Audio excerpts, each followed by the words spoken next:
नमस्कार दोस्तों, आज मैं फिर से एक बार गार्डन गप्पा की इस एपिसोड में आप सभी का स्वागत करती हूँ। आज हम किनके यहाँ आए हैं, चलो देखते हैं। आइए। नमस्कार। नमस्कार। आज हम आए हैं श्री रवि जी गोयनका और श्रीमती सुनैना गोयनका जी के यहाँ। तो इनका बहुत ही खूबसूरत सा गार्डन है और आज हम इनसे ख़ास बात करने हैं इनके खूबसूरत गार्डन के बारे में। और इनके बारे में और एक बात, पिछले साल का जो अकोला गार्डन क्लब का जो अवार्ड है तो वो इनके गार्डन को गया हुआ है। तो आज इनका बहुत ही खूबसूरत और इन्होंने बहुत सुंदरता से इस गार्डन को संजोया है। तो देखते हैं और उनसे बातचीत करते हैं। आप सबका वेलकम। आज हम लोग गोयनका जी इनके यहाँ गार्डन देखने आए हैं और यहाँ देख के मुझे एक ही सवाल या एक ही गाना बार बार मन में आ रहा है, ये कौन चित्रकार है। तो आज हमारे साथ चित्रकार भी मौजूद है और मेरे ख्याल से चित्रकार की इंस्पिरेशन भी मौजूद है। तो अंकल जी मुझे ये बताइए कि आपको ये गार्डनिंग का शौक कब से है?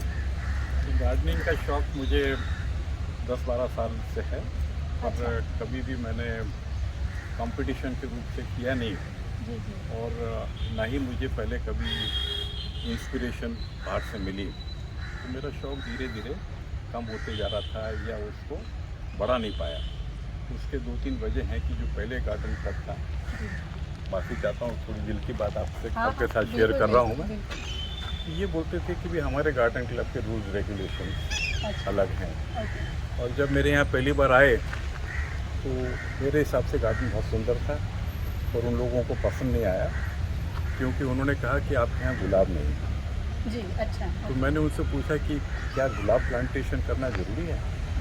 तो उन्होंने कहा हाँ, ये तो हमारे क्लब का रूल है। मैंने कहा भी मेरे यहाँ यदि लोकेशन इस प्रकार का है कि जहाँ गुलाब का कल्टीवेशन अच्छा नहीं हो सकता, जो कई घर हैं जहाँ गुलाब हो नहीं सकते, उसके वजह है कि भाई वहाँ छाँव ज़्यादा आती है या आसपास के अंदर बड़े झाड़ हैं या गुलाब वैसे भी मेंटेन करना बहुत थोड़ा टफ जाता है। और कभी नीचे की जड़ें हैं, पाम ट्रीज़ हैं, कोकोनट ट्रीज़ हैं, इनकी जड़ें 20-20 फीट 30-30 फीट लंबी रहती हैं, उसमें गुलाब हो ही नहीं सकता। और अंत में यदि मुझे गुलाब पसंद नहीं तो क्या मैं कंपटीशन के लायक नहीं हूँ। तो उन्होंने कहा कि नहीं, हमारा तो रूल ऐसा है कि गुलाब होना जरूरी है। तो जब से मैंने मेरा ध्यान कंपटीशन के रूप से निकाल लिया। 3 साल पहले अकोला गार्डन क्लब के नए मेंबर्स आए, उसके अंदर बहुत सुंदर बहुत अच्छे कार्य करता है। सबके नाम नहीं लेना चाहता हूँ क्योंकि कहीं नाम छूट जाएगा तो किसी को लगेगा कि भाई हमारा नाम नहीं लिया। हम सभी जानते हैं कि जब हम गार्डन बनाते हैं तो उसके लिए बहुत सारी चीज़ों की आवश्यकता होती है। तो मैं इसी के बारे में आपसे सवाल पूछूंगी दोनों को। तो सबसे पहला सवाल मेरा ये है कि आप इस बगीचे के लिए कौन सी मिट्टी का उपयोग करते हैं? क्या कोई खास मिट्टी आप इसके लिए यूज़ करते हैं? मिट्टी बहुत ज़रूरी चीज़ है और अपने यहाँ गुजर के अंदर काली मिट्टी हर जगह मिलती है और काली मिट्टी में पानी रिटेन होता है तो बहुत ज़्यादा उपलब्धि नहीं है। इसके लिए गाल की मिट्टी और साथ में गोबर का खत और साथ में रेती, तो ये 5, 3 और 1 के प्रमाण में मिक्स करने से ज़्यादा फ़ायदा मिलता है। 5 प्रमाण के अंदर दाल की मिट्टी, 3 प्रमाण के अंदर गोबर का खत और 1 प्रमाण से उसमें रेती। इससे मिट्टी कड़क नहीं होती, हार्ड नहीं होती है और ढेकले नहीं बनते। तो जितनी मिट्टी सॉफ्ट रहेगी उससे पौधे को ज़्यादा फ़ायदा मिलता है। और ये तीनों मिट्टी का मिश्रण करके कम से कम भी 10 इंच तक के ये मिट्टी जानी चाहिए, जैसे हर पौधे की 3-4 इंच जो जड़ रहती है उसको पूरा न्यूट्रिशन उसको मिल सके। इसका मतलब ये है कि प्रमाण बहुत ज़रूरी है, जो अंकल जी ने बताया। तो मुझे लगता है दर्शकों को ये करना चाहिए ताकि उनका भी गार्डन इनकी गार्डन की तरह खिलखिलाए। मैम, मैं आपसे दूसरा सवाल पूछूंगी कि और ज़रूरी चीज़ है पानी। तो आप अपने गार्डन को कैसे पानी देते हैं? आपका वाटरिंग शेड्यूल कैसा है? मतलब तीनों ऋतुओं में कैसे कैसे पानी देते हैं आप? अब समर ज़्यादा ही पानी देना होता है। अब जैसे ये मौसम में आए एक दिन छोड़ के एक दिन पानी दे देते हैं जैसे डिपेंड हर फ्लावर के, और ये भी अलग अलग वो रहता है शेड्यूल, पर जनरली एक दिन छोड़ के पानी alternate days alternate winters days, में winter देते में हैं, विंटर्स में, हाँ। और सुबह अर्ली मॉर्निंग पानी दें तो बेटर है, दिन में पानी नहीं देना, और शाम को या फिर लेट नाइट, तो फिर ऐसे ही।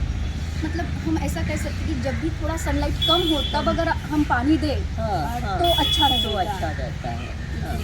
तो आप भी इनका तरीका अपनाएं और अपना गार्डन खूबसूरत बनाएं। पानी तो आंटी जी हम लोग देख रहे हैं कि आपने ये जो वॉल है ये पूरी ग्रीन वॉल कह सकते हैं आप, हाँ। जैसे ग्रेट वॉल चाइना वैसे यहाँ की ग्रीन वॉल दिख रही है और एक तरीके से है, यानी अप एंड डाउन में, और इतनी सुंदर तरीके से आपने इसको कैसे मेंटेन किया हुआ है?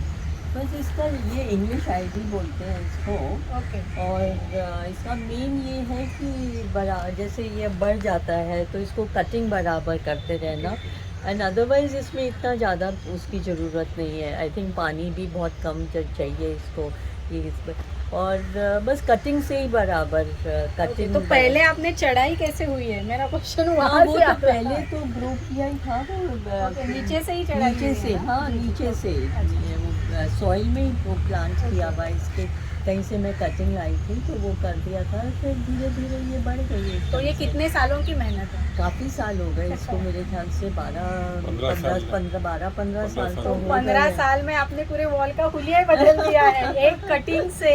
हाँ। तो आप सब भी देख लीजिए कि अगर आपके पास सोच हो और अगर कुछ नया करना चाहते हैं आप, तो एक कटिंग से भी पूरी वॉल यहाँ पे इन्होंने ग्रीन कर रखी हुई है, बहुत ही खूबसूरत। तीसरा सवाल मेरा ये है कि हम फर्टिलाइज़र्स यूज़ करते हैं, तो आप अपने बगीचे के लिए कोई ख़ास फर्टिलाइज़र यूज़ करते हैं? फर्टिलाइजर्स में 3 जो मेन इंग्रेडिएंट्स हैं वो है नाइट्रोजन, फॉस्फेट और पोटेशियम। ये तीनों NPK के नाम से जाने जाते हैं।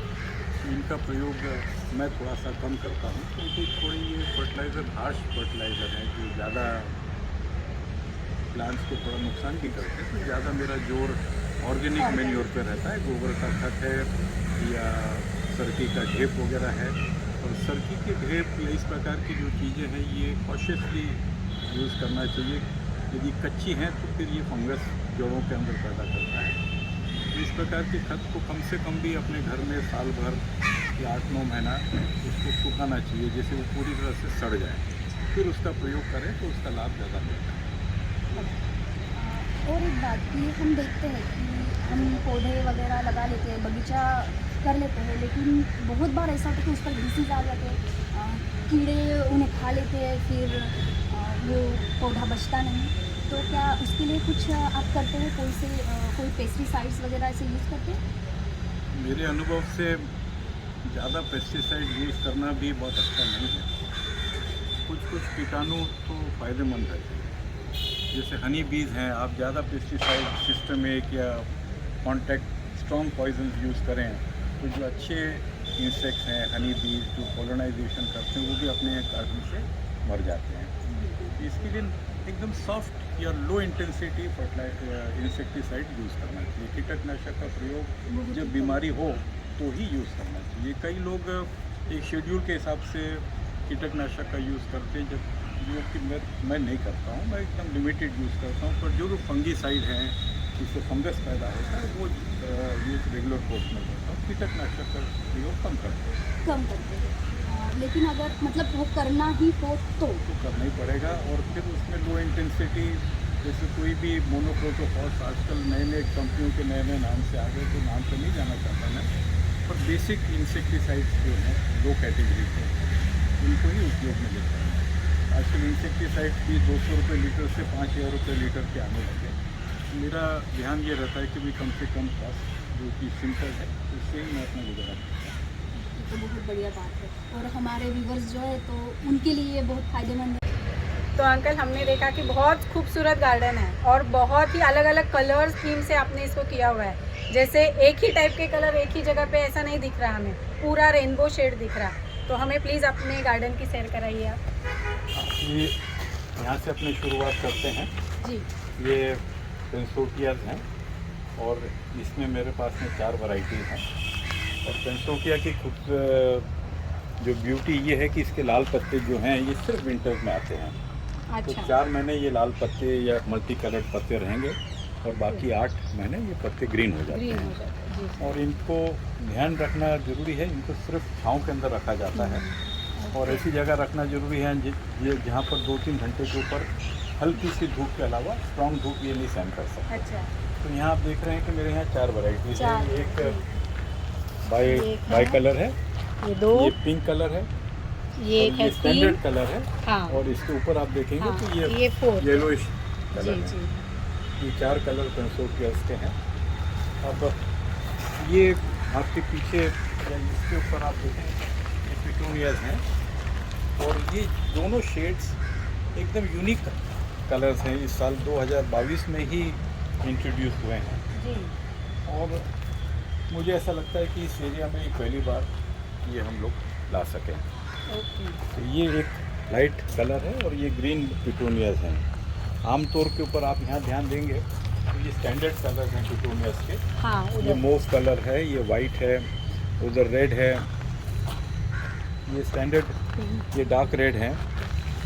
तो ये स्टैंडर्ड पिटूनियाज हो गए, पर ये यूनिक तो कलर मुझे हैं अंकल ये दोनों। पूछना है इसमें कि ये तो सीजनल है पिटोनिया जी तो ये बाद में इनको इतने ही फूल रहते हैं क्या जैसे नहीं सीजन चला नहीं, ये मार्च अप्रैल के अंदर ये मर जाएंगे, ये धीरे धीरे ख़त्म हो जाते हैं ओके तो और फिर हर से आप साल सीड हर लगा साल के फिर से grow करते हाँ फिर हम winters okay only in winter हाँ तो इसका सीड प्लांटेशन होगा जून जुलाई के अंदर और सीडलिंग्स तैयार हो जाते हैं और सीडलिंग्स फिर बढ़ के फिर सितंबर एंड में या अक्टूबर मिडिल तक इसको प्लांटेशन करते हैं। जैसे इसका फ्लावरिंग हमारे को दिसंबर या जनवरी में मिल जाए। जी जी तो प्लानिंग भी उतनी बहुत ही ज़रूरी है कि आपको अगर गार्डन आपका ये सीज़न में ऐसा दिखना है तो उसको जून जुलाई से ही प्लान करना है जून जुलाई से प्लान करना तो आवश्यक है और साथ साथ में जितने भी वैरायटीज़ आप चूज़ करते हैं ये सब एक जैसे फ्लावरिंग पे आना चाहिए। जी नहीं तो कोई नवंबर में फ्लावरिंग आए, कोई जी। आपका दिसंबर में फ्लावरिंग आए या कोई जनवरी में आए तो फिर आपका गार्डन अच्छा नहीं लगेगा, बराबर। क्योंकि कोई कैरियाँ आपकी खाली रह जाएंगी, कुछ आपके पॉट्स खाली रह जाएंगे और जितने आप प्लांट करते हैं उससे 20% आपके पास में एक्स्ट्रा होना चाहिए, क्योंकि कुछ ना कुछ मोर्टेलिटी होती है, बराबर, मरते हैं, फिर वो जगह जगह गैप्स दिखें तो वो भी अच्छा नहीं लगता। तो जहाँ प्लांट्स जो नेचुरल कोर्स में मरते हैं उनको रिप्लेस करने के लिए आपके पास बैकअप होना जरूरी है। अब आप ये देखिए कि इसके साथ में ये फोलिएज भी हमने लगाया, पूरे वैसे ना ये फ्लावर्स नहीं है इसके अंदर, जी पर सिर्फ फ्लावर्स लगाएं तो इंटरेस्टिंग नहीं दिखता है गार्डन। हाँ ये आइवरी प्लांट्स हैं, ओके तो रात के समय चमकते हैं, ऐसा लगता है कि इसके ऊपर चांदनी जब गिरती है तो ऐसा लगता है कि चांदी के झाड़ हैं ये। ओके तो अंकल के यहाँ पे चांदी के झाड़ देख लीजिए आज और ये एक स्पेशल चीज़ है जिसको केल हाँ। बोलते हैं। ओके ये पत्ता गोभी जैसे ठीक है, इनका सर, फॉर्मेशन है जी जी और इसके बीच में आप ध्यान से देखें तो किसी में मोव कलर है, हाँ किसी में पीला कलर है। जी ये 15 दिन या 20 दिन के बाद में पूरे बॉल बन जाएंगे, पूरा मोव का जैसे ओके पिंक या मोव कलर की पत्ता गोभी हो या येलो कलर की पत्ता गोभी हो तो बाहर का इसका रूपरेखा जितने हैं वो सब ग्रीन ही रहेंगे, पर बीच के अंदर येलो और मोव कलर के बॉल्स बन जाएंगे। इसका सैलेड भी बनता है। ओके तो ये हाँ, ईटेबल है तेल ओके है तो ये एडिबल है, मतलब तो इनका सैलेड बना सकते हैं जैसे। ओके मुझे ऑर्नामेंटल ही लगे थे हाँ, है ऑर्नामेंटल, पर साथ साथ में सैलेड भी बनता है इसका। ओके एक दूसरी पत्ता गोभी की एक ऑर्नामेंटल वैरायटी है ये, जी जी बेसिकली पत्ता गोभी फैमिली में से ही हाँ है ये। हाँ ये कौन से है फ्लावर्स ये दो ये सब शेड्स दिख रहे थोड़े हैं से अलग अलग मिक्स मैच करने के लिए डाले हैं। Okay, okay. हाँ ये तो बहुत ही पुराने जब से यानी बचपन से देखते हुए आ रहे हैं जी अब ये प्लांट्स हैं बिगोनिया, ओके यहाँ पर इनकी पत्तियाँ बहुत डेलिकेट हैं और इसको आप ध्यान से फोटोग्राफी में कैमरा में देखेंगे तो फ्लावर के ऊपर येलो छोटे छोटे येलो भी फ्लावर्स हैं। जी तो ये पत्ते हैं और ये फ्लावर्स हैं इनके हाँ, एक्चुअली ये तो तो- ये जो येलो दिख रहे हैं वो फ्लावर्स हैं पिंक भी फ्लावर है ओके और उसके ऊपर के टिप्स येलो हाँ, जब और हाँ, खिल जाते हैं शाम हाँ, के हाँ। समय तो बहुत सुंदर लगता है। ये जैसे मैंने आपको बताया कि ये पूरी नई नया कलर है इस हाँ, साल का। ये नया कलर है, इसलिए इनको बहुत ही सेंटर खूबसूरत है। सेंटर में प्लांट किया, क्योंकि मेरे को भी पता नहीं था कि इसका रिजल्ट कैसा मिलेगा अकोला के वेदर में। हाँ, वो आप कह सकते हैं कि बहुत ही खूबसूरत रिजल्ट मिला है हाँ, आपको। बहुत सुंदर रिजल्ट मिला है। और अकोला गार्डन क्लब के जो लोग मेरे यहाँ आए थे, जी तो उनसे मैंने एक प्रश्न पूछा था कि मेरे गार्डन में आप लोग बताइए कि यहाँ क्या चीज़ खास है या क्या सुंदर लगा। तो उन्होंने राउंड गार्डन का लगाने के बाद में उनसे जो शरद हैं, जी जी तो शरद आके मेरे को बोले भैया ये कलर यूनिक कलर है, ये कहाँ से लाया है? जी बोले आपके गार्डन के अंदर ये यूनिक पिटोनिया है। जी तो मेरी नज़र उनके चेहरे पे देखती रह गई कि एक अकोला में व्यक्ति है जिन्होंने इमीडिएटली पहचान लिया कि इसका हाँ। Colour unique colour. एक आर्टिस्ट को ही दूसरे आर्टिस्ट का पता चलता है, ऐसा है वो। फ्लावर लवर्स को ही मालूम जी, पड़ता है ना जी, क्या चीज़ यूनिक है और क्या। ये ऑर्नामेंटल ऑरेंजेस हैं। चाइनीज ऑरेंज क्या बोलते हैं? ऑर्नामेंटल ऑरेंज पर एक एक झाड़ के अंदर करीबन 2000-2500 ऑरेंजेस तैयार हो जाते हैं। इसके नीचे मैंने मल्टी कलर लाइट्स लगाई हैं, रात के समय अलग अलग कलर के अंदर बहुत सुंदर दिखते हैं। नीचे बेड को कवर करने के लिए यहाँ इम्पेशंस लगाए हैं। इम्पेशंस के बहुत सुंदर कलर आते हैं, मल्टी कलर, पूरा कलर का रॉइड्स, जिसको बोले कि Yeah, हर right. कलर एक दूसरे से लड़ रहा है कि हम ज़्यादा अपने आप को दिखाएं कि दूसरा कलर बोलता नहीं, मैं दिखाऊंगा अपना रूप। ये कैलेंशिया में ये भी एक नया यूनिक हाँ, कलर अभी नया मैंने है। देखा है, नहीं तो ये हमेशा नहीं दिखता है। इसमें भी देखिए प्रोटीन कलर्स है। हाँ, शेडिंग, इसका भी शेडिंग अलग है, न्यू वैरायटी।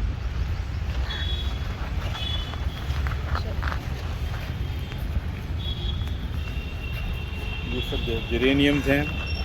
जेरेनियम के नीचे ये बाल्सम लगाया मैंने। ओके, अब बाल्सम फ्लावरिंग 10-15 दिन में आना चाहिए। थोड़ा सा पीछे आगे चलेंगे तो आपको उसको रूपरेखा हाँ, आगे दिखेगी। है एक बाल्सम का ये देखिए टुकड़ा। इसमें बाल्सम आना शुरू हो गया है और इसमें तो आ ही गया है। जी, हाँ इसमें आ गया। पिपुड़े का लेना। तो अंकल जी हम यहाँ पे देख रहे बहुत अच्छे से गेंदे के फूल आपने लगाए हुए हैं, जी। जो आपने पहले भी मेंशन किया था कि आपने इस साल की ये आपकी स्पेशल थीम है। जी। तो इसके बारे में क्या बताना चाहेंगे? गेंदा बहुत ही सिंपल पौधा है, जी पूरे इंडिया भर के अंदर लगता है। जी। बहुत सिंपल फ्लावर है। इसको हाँ, हमारा लगाने अपना में है नेटिव। अपना नेटिव आपको विदर्भ का तो खास करके हाँ, हाँ। गणपति बोलिए या जी, पोले के जी, टाइम जी। पे देखिए पूजा यही में। फूल जी, जी। का इस्तेमाल होता है और बहुत सुंदर वैरायटीज आने लग गई गेंदे के अंदर।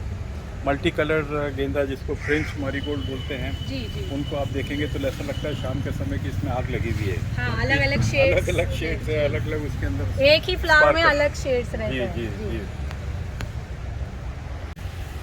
ये तो elevated- यहाँ पे आप देख सकेंगे कि यहाँ पे मधुमक्खियाँ भी बहुत अच्छे से आई हुई है। ये अगर आपने देखा कि जो हनी भी आजकल कंजर्वेशन करना चाहिए, ऐसे सब जो एनवायरमेंटलिस्ट है वो सभी को बोल रहे हैं कि ऐसे झाड़ लगाइए अपने घर में जैसे मधुमक्खियाँ आ सके। तो इन्होंने बहुत अच्छे से जो फ्लावर का अरेंजमेंट किया है, अलग अलग कलर्स और इतने ब्राइट खूबसूरती से, तो यहाँ पे मधुमक्खियाँ बहुत अच्छे से आई हुई है। वो पीछे- बहुत ही कम जगह पे घर बनाती है uncle, so you are very lucky. I know, ये एलिवेटेड बेड है। ओके, इसमें सिर्फ डायंसस का उपयोग किया हम लोगों ने और वो भी कलर कॉम्बिनेशन Color बहुत combination ही है। unique लग रहा है जी। और एलिवेटेड बेड्स थोड़ा सा मुश्किल रहता है क्योंकि पानी रिटेंशन नहीं होता। ओके, तो उसके लिए बाहर से कवेलू लगाए, जैसे ह्यूमिडिटी हाँ, वो बेड्स में हाँ, मेंटेन हाँ। है। अब यहाँ पर आगे आप देखेंगे तो ये फर्न्स हैं। फॉन्स है जी।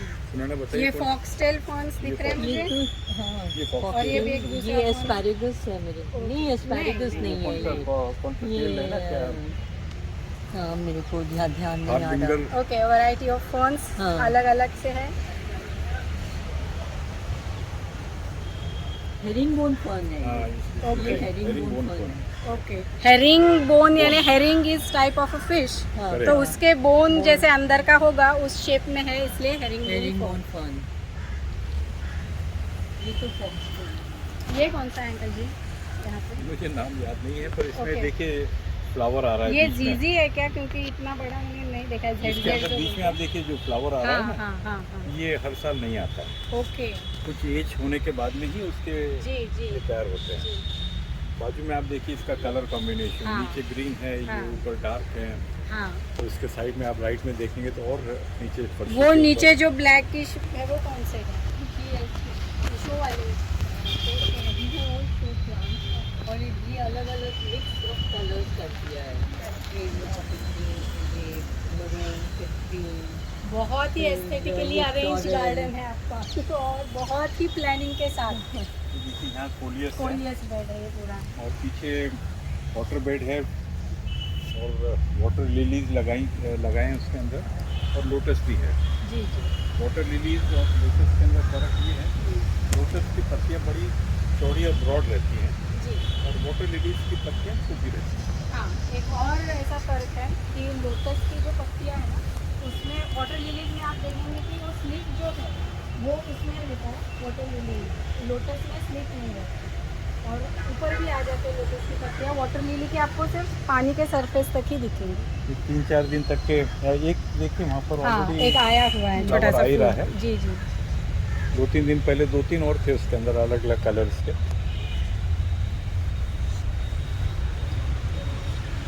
ये एक हमारे गार्डन का एक कॉर्नर है जी जिसको एलिवेशन और कलर कॉम्बिनेशन का ये मिक्स सभी मैच तो किया है। ड्रेसेनास दिख रहे हैं मुझे। ये ड्रेस है ना, ये वाली हाँ और ऊपर का वो पाम है कौन सा वो है, ये बर्ड ऑफ पैराडाइज का वैरायटी ओके है ओके कॉन्सेप्ट है। हाँ, that is bird of it paradise। Has वो रेड फ्लावर्स आते हैं ओके बहुत अच्छी सुंदर। और ये तो अपने आप में एक बड़े फूल जैसा ही दिख रहा है। ये भी 8-10 साल 10 साल पुराने तो हो ही गए। तो अभी आप देख सकते हैं यहाँ पे ये फ्लावर्स पे मधुमक्खियाँ बहुत हैं और इन फ्लावर्स पे इतनी नहीं है तो बहुत चूजी रहती है मधुमक्खियाँ भी कौन से होस्ट फ्लावर्स। तो ऐसे ही फ्लावर्स आप भी लगाइए जो मधुमक्खियों को पसंद हो। वो मैं तो पता करना पड़ेगा हाँ। कि उसमें कौन से फ्लावर्स पसंद है। ये मेरे लिए भी मतलब मुझे नहीं मालूम था कि मधुमक्खी जी, सब जगह जी, नहीं बनाते जी हैं। ये अब मेरे अंदर का जूलॉजिस्ट आ गया है। तो ये कौन से हैं? ये इम्पेशंस हैं। ओके तो मुझे खुशी है पल्लवी जी, आपकी नॉलेज बहुत अच्छी है। Thank सिर्फ आप इंटरव्यू ही नहीं ले रही हैं पर आपके साथ में मैं भी कुछ सीख रहा हूँ। चलिए थैंक यू। तो ये वॉल भी देख लीजिए आप, पीछे वाली जो मैं मेंशन कर रही थी पहले। तो this is the wall English ivy. अभी यहाँ पे चलते हैं।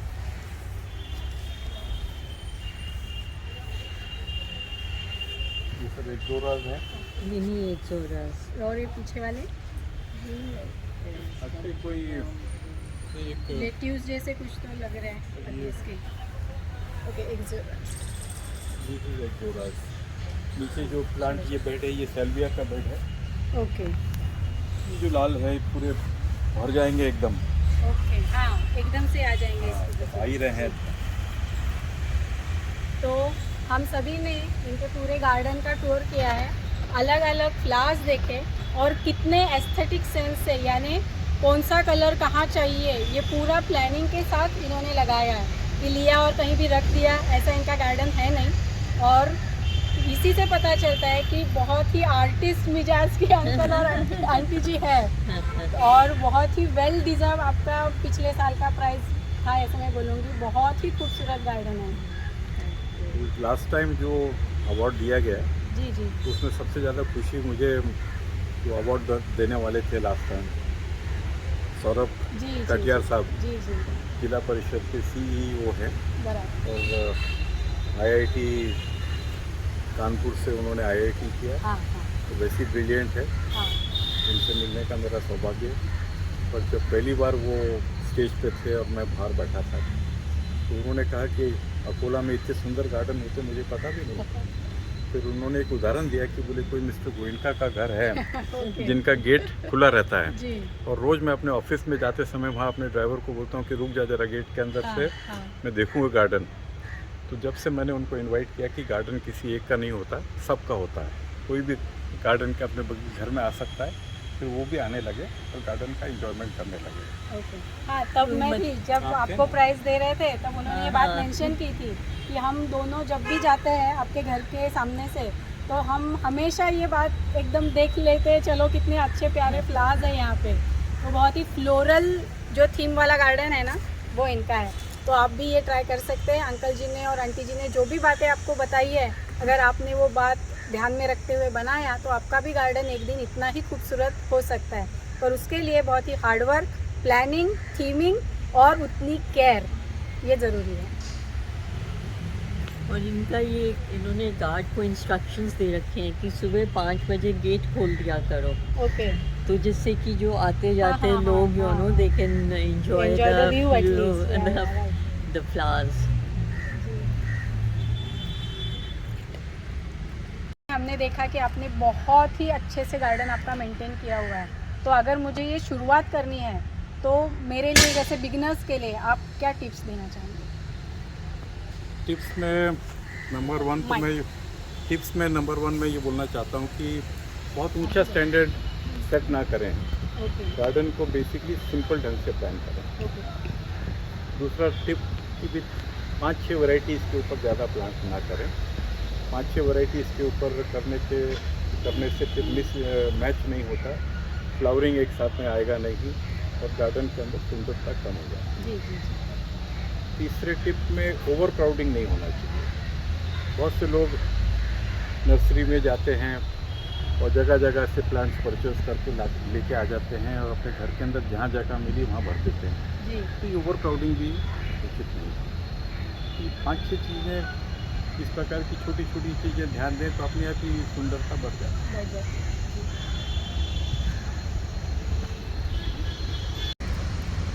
कि गार्डन को एंजॉय करिए। गार्डन सिर्फ नाम के लिए बनाए और फिर आप कहीं चले गए या उसकी परवाह नहीं करें तो फिर उसका कोई पर्पज़ नहीं है। बराबर। और अंत में अपना कॉस्ट कम रखना चाहिए। जी it is easy to spend money and bring expensive plants, पर उसमें मज़ा नहीं आता। बराबर। अपनी चीज़ को रिट्रीव करना या अगले साल के लिए उसको तैयार करके रखना या छाँव के अंदर उसको कंजर्व करना और अगले साल फिर यूज़ करने में जो मज़ा आता है वो पैसे खर्चा करने में मज़ा नहीं आता। मैं तो अंकल जी आप ये बोलूँगी कि आपका गार्डन सिर्फ गार्डन नहीं है, यहाँ पे एक पूरा इकोसिस्टम जैसा मैं देख रही हूँ कि पूरे यहाँ पे इंसेक्ट्स है, जैसे बटरफ्लाइज देखे हमने, हनी बी देखे हैं और आगे अंदर भी अर्थवॉर्म्स वगैरह सब होंगे ही। तो कलर कॉम्बिनेशन वगैरह आँखों के लिए तो बहुत अच्छा दिखता ही है, पर इन्होंने एक पूरा नेचर कंजर्व करके यहाँ पे रखा हुआ है। तो अगर आपको भी इनका गार्डन देखना है तो अंकल जी ने बताया हुआ है आप हमें कि कोई भी आके देख सकता है ना अंकल जी? कभी भी मोस्ट वेलकम। आज आपने अपना बहुमूल्य समय हमारे लिए निकाला और आपके बहुत ही खूबसूरत ऐसे गार्डन की हमें सैर कराई, इसके लिए आपकी मैं बहुत बहुत आभारी हूँ। Thank you. आप लोग आए उसके लिए आप लोगों को धन्यवाद।